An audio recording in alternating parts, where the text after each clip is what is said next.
امریکی صدر بائیڈن کے پاکستان سے متعلق بیان کا معاملہ، امریکی سفیر ڈونلڈ بلوم کو دفتر خارجہ طلب کیا گیا۔ ذرائع کے مطابق اس کی ڈیٹیلز کیا ہے؟ اعزاز سید نے میں جوائن کیا۔ اعزاز بتائیے گا۔ جی، جس طرح کہ آپ کو پتا ہے کہ آج دن کو وزیر خارجہ بلاول بھٹو زرداری کی زیر صدارت ایک اعلیٰ سطحی اجلاس ہوا تھا، جس کے بعد وزیر خارجہ نے دیگر جو سٹیک ہولڈرز ہیں ان سے بھی مشاورت کی۔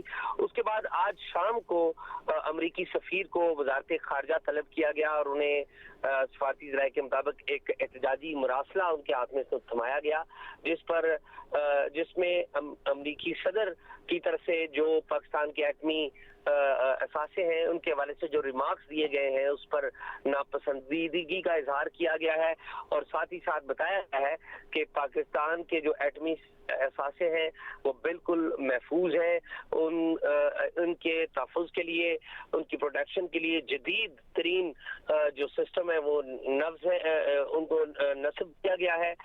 ساتھ ہی ساتھ یہ بھی کہا گیا ہے کہ امریکی جو حکام ہیں، امریکی صدر اور یہ جو امریکی اعلیٰ عہدیدار ہیں، وہ اپنی جو پالیسی ہے وہ ریویو کریں اور اپنے جو بیانات ہیں ان میں محتاط رویہ اختیار کریں، اور نہ صرف یہ بلکہ اپنا نیا بیان بھی جاری کریں۔ جی، بہت شکریہ اعزاز سید۔